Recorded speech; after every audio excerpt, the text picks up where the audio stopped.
All right, guys, today is Thursday, July 27th, 2023. So I'm getting my day started here. I got to move the four-door body out in the driveway out there so I can get Steve's car pulled out. All right, guys, had a little bit of a scare a little bit ago. So I climbed in here first thing and I was getting ready to drill the holes in the roof for the new placement of the flipper. And I seen movement out of the corner of my eye in the floor, and I looked down and it was a brown recluse fiddleback spider. So I think I broke a world record on speed for a 50-year-old adult male because I got out of the car pretty quick. And anyway, I killed the spider. I know there's probably more. So what I decided to do at this point is go ahead and clean everything out of the car, which I started doing. I grabbed a couple of boxes and I started boxing up a few things, trying to get it a little bit arranged, and also get an inventory of an idea of what I know is here instead of, you know, hunting and looking for one particular part. And I'm glad I did, because I actually found the forward seals for the flippers, and I found an interior garnish molding screw set, which I figured we was going to have to buy. But there's several things in here that I thought he was going to have to get, and he's actually got them, so it's pretty awesome. I did find the covers to the horns in there, but I'm pretty sure he told me he had chrome ones. I'll have to text him and see. Hopefully he's got them and I don't have to go through and blast and paint those. But I will if I have to. But anyway, I arranged quite a few things. And what I'm going to do now is I've got the leaf blower out and I'm going to just blow the crap out of this car inside and out and try to get as much stuff as I can out of it. There was a mouse in there. I didn't see the mouse, but there was a nest. He had made a pretty good nest in there. So you know, I'm going to blow everything out real good, and then I'm going to go in here and clean the floor up with soap and water and just kind of clean everything up, because there's a trunk mat, a new trunk mat to put in the car, so I don't want to put it in here over dirty crap. But I need to remove this battery box setup, which is a cooler, out of here, and that's going to be a little bit labor involved because the stuff, you know, the cables are bolted down to the floor and stuff, and I've got to pull everything loose to get the cables back through the floor. And then I'll have to remount that. So there's probably another, I don't even know, man, probably another hour project there just doing that. But I've got to clean the car up first because it is filthy dirty. I mean, it is just nasty. Look at that. Look how dirty that is. So, you know, me climbing in and out of here, having to do wiring, and I got to climb up in the car. And anyway, so I'm going to do a little bit of cleanup first. Look how dusty that dash is. Shame on you, Steve. All right, so blew the car out, and then I went in and wiped out all the floors and wiped down the seat and everything, and now it's not full of barn dust, you know, that real nasty, thick, heavy dust stuff. It, if you guys have ever got an old car that's been sitting for decades running and driving, when you take off down the road and you got the windows down, or in this case, if the floor cowl vents are open, once you get up to a pretty good speed on the road, this car will fill full of dust and get all kinds of stuff in your eyes.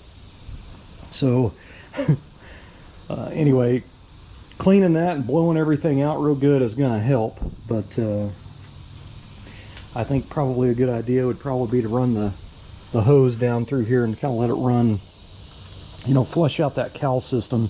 They have a drain on each side. But I'm not going to do that today because it'll get wet out here and make a mess. So right now I can go ahead and continue on with assembling things and not worry about spiders everywhere, which there's probably still spiders in here, but at least now they're, you know, they're probably seeking refuge from that blower going off and me climbing in and out of it. So I do want to show you guys this. You Tri-5 Chevy guys, if you have a two-door sedan or a hardtop or a convertible or whatever, if you have the original bench seat that is split in the center so it'll fold forward, if you have your seat at rest in your car and you notice one side is further back than the other, the fix is, of course, to put in new kit. They sell a bumper kit that goes in here, and there's a rubber cushions basically that screw on there, and you replace them. And then after you put the seat back in, if it's still back, you take the rubber cushion out and you put some washers underneath it to space it up. So that is how you would space out, just adding washers to that to get it even. That's how the factory did it, and that's the way it's done. But new cushions will go a long ways. These are originals. Now he's gonna, I don't know if who he's having doing the upholstery or when or what, but anyway, he does have the back seat, and I think he has the original armrests and all that kind of stuff that goes in here. He was missing the bench seat. It had Chevelle buckets in it, and he got lucky and found this one, because these original bench seats are kind of hard to find, and when you do find them, they're very expensive. All right, guys, I'm at the trunk, and I had caught this before, and now that I got to take this back out, it probably ought to be fixed correctly. So I'm going to show you what I'm talking about here. This is not good. If you're going to do a spare tire well delete on your Tri-5 Chevy, do not use paper thin tiny sheet metal without beads rolled in it, because when you're sitting at a stop sign or a stoplight with the car idling, that's what you're going to get. That is just paper thin crap that they've stuck in there, and I don't know how they attached it. I'm going to have to look, but they've put some seam sealer around it. So I need to remove this. I hope I can remove this. And if anything, I might roll a couple of beads in it with my bead roller and put it back in. But this needs to be fixed before this goes in, because that's the problem I'm having, is bolts are going through this, and this is too thin to support anything like this. You know, the battery's going to be in there, and driving down the road and hitting bumps, it's going to be doing this stuff. So that is not going to work. So this is going to have to be repaired correctly. There we go. So a long time ago, my cousin, another cousin of mine, had a tubbed out Nova that somebody had tubbed out. Beautiful car. They did kind of the same thing. They just put in thin sheet metal without any beads rolled in it or any support. And when you were setting still, that stuff would just vibrate and rattle, and it would drive you insane. So I know that's what's going to happen. So I'm going to go ahead, and when I take this out, I'm going to go ahead and try to remove that panel, roll some beads in it, and put it back in. All right, guys, so I got out all the stuff here. There was a plastic bag that had a whole bunch of miscellaneous hardware stuff in it, and this is just kind of hit and miss. This is a little bit of everything in here, but anyway, I've got the wing window piece for the passenger side. This is the mechanism that you turn to make the wing window open, and it's actually the pieces broke off of it right here, so I'm gonna dig in my shed and see if I can find a better one that's not broken. I may have an extra one. It's not a big deal. It will still work because the wing window frame piece goes down in here. It goes down in there. It will still work.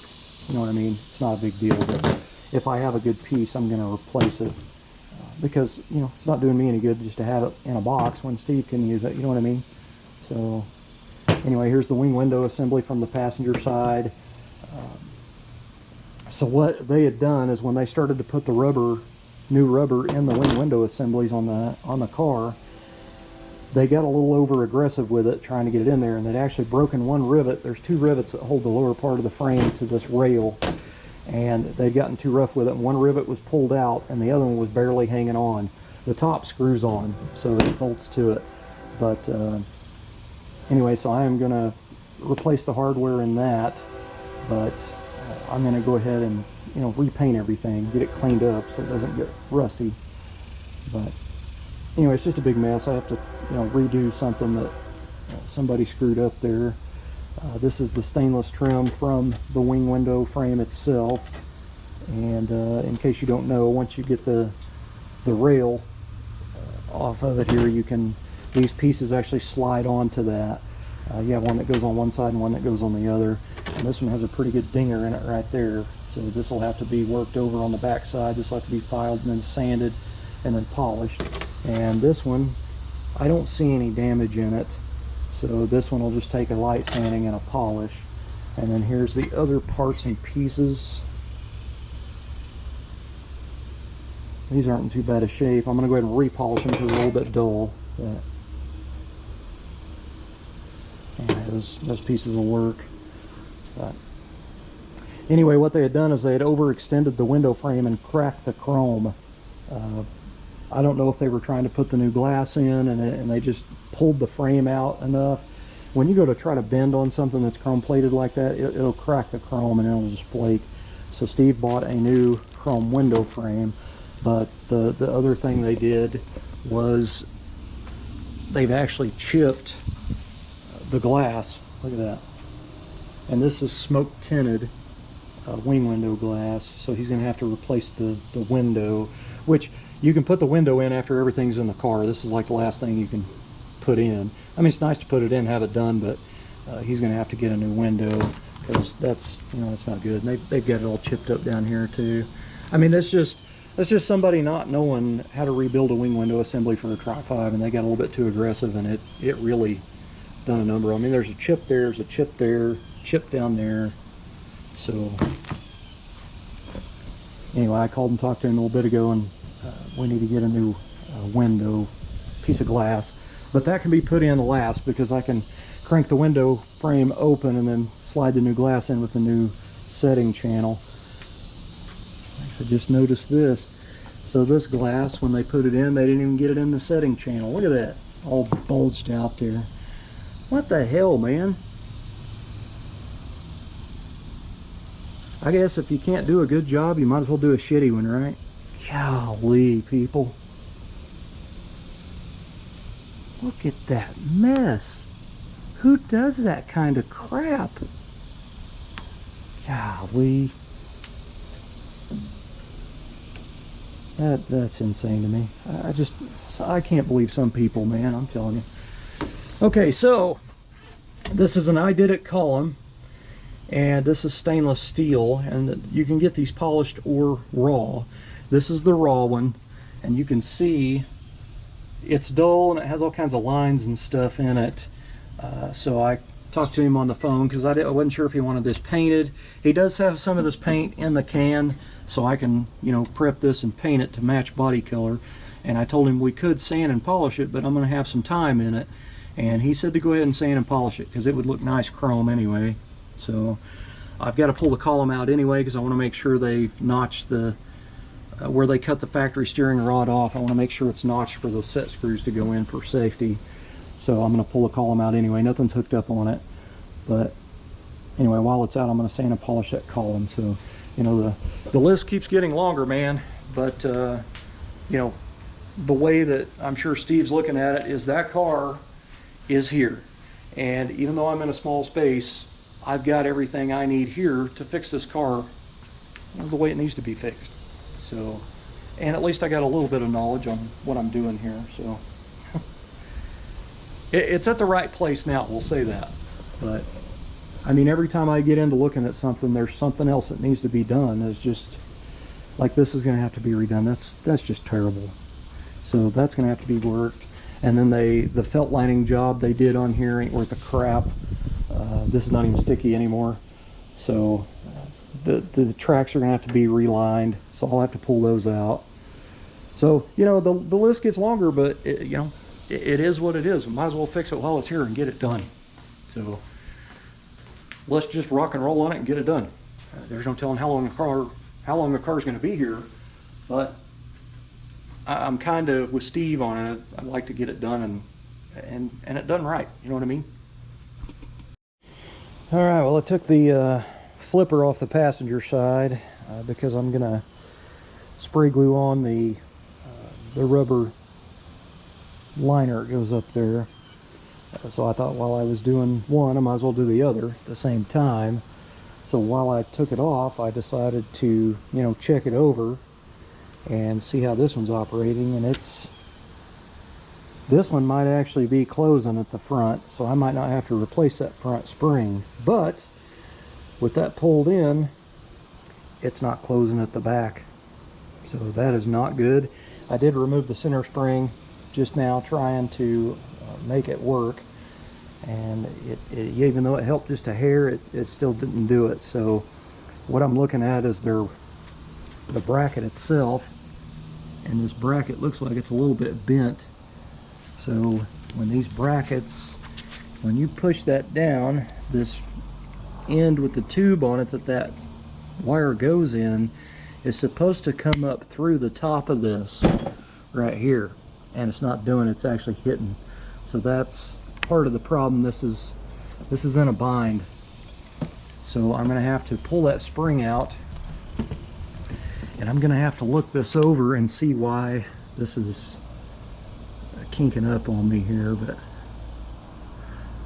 so I think what I'm going to do is I'm going to pull the spring out, and I'm going to straighten this up because it's all bent up, and then I'm actually going to put this spring that I took out of the center in here and see if it fixes it any, because for some reason this thing's binding up. All right, well, that's pretty interesting. So I did not have to change the front spring out like I did on the driver's side, but I did have to change the rear spring out. So this is an original. I tried the center one out of here and it got close, but it wasn't operating really good. So anyway, I tried one of my originals, and the first one I put in there, it closes up. So when this closes down here, it folds up. So that's pretty awesome. So this flipper is pretty much ready to go back on the car.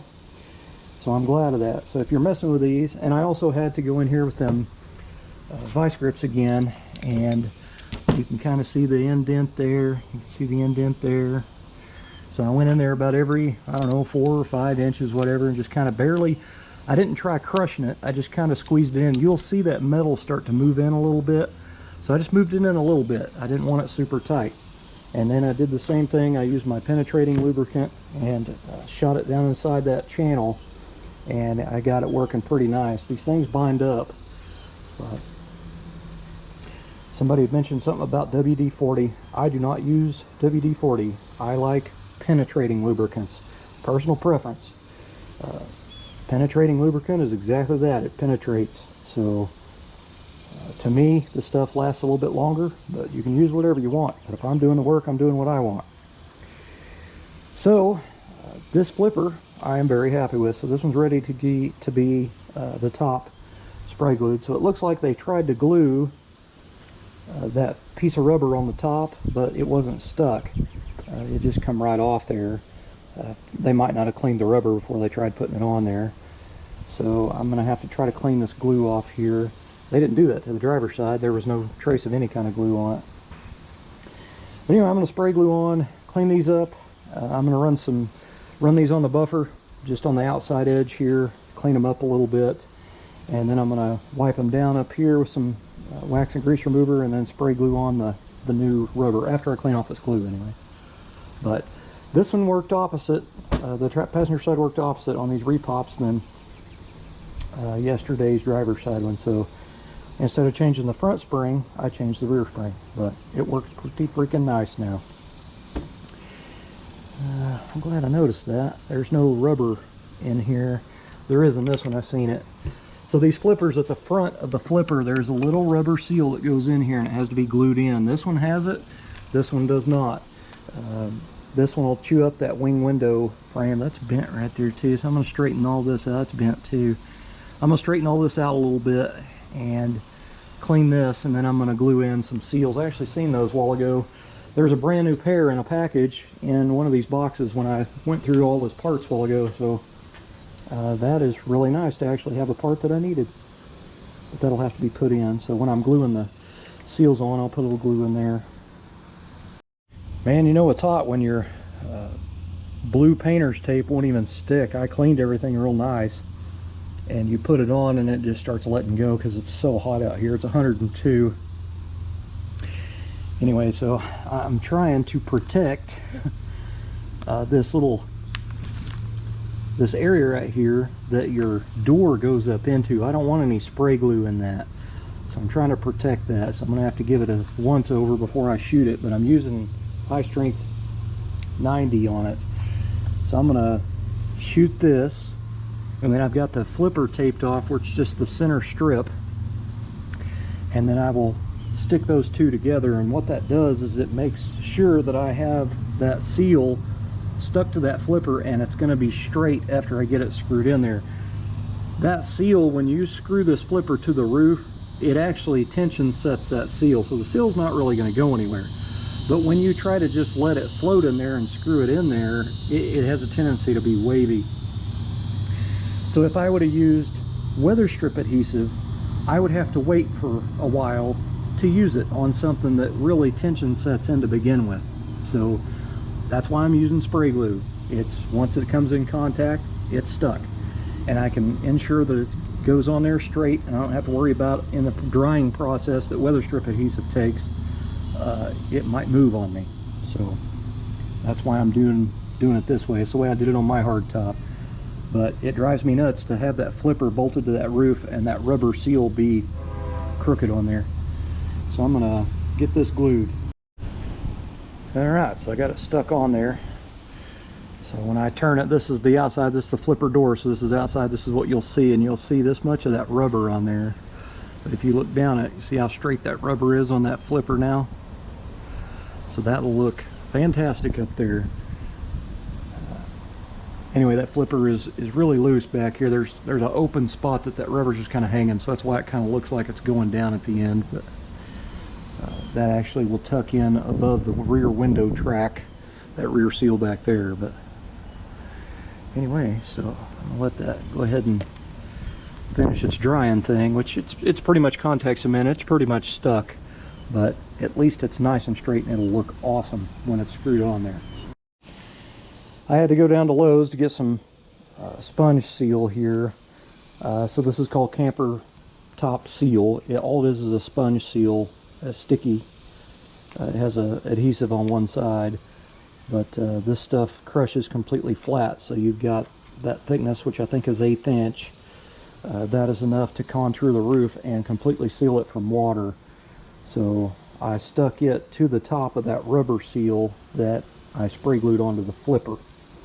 So the good thing about this stuff is when you have to put your washers, which I've got right here, this is the way the factory did it, you have to spacer the flipper off the roof, because if you just tighten this directly to the roof, it'll cause the rear not to close. So the factory double stacked washers. There's 2 slots here, so they double stack, and then they single stack down here, and there's nothing on the ends. And that's how I did my hardtop, and mine worked great. Now it could change when I go to bolt this on and I go to close it and it don't close. I may have to pull it back off and add more washers. It's a trial and error, and it takes a couple hours to get these things lined out and working properly to be able to be screwed to the roof and everything. So anyway, I stuck the tape on there, the foam sponge seal tape stuff, and then I trimmed it off. And now I've got my propane torch out here. I'm gonna heat up this old flat blade screwdriver, and I'm going to burn through all of the slotted screw holes. I'm going to burn through that camper top seal. That way I'm not trying to hunt and find screw holes blindly without being able to see them. So it'll go right through there when this is heated up. So anyway, this is almost ready to go on after I burn the holes in it.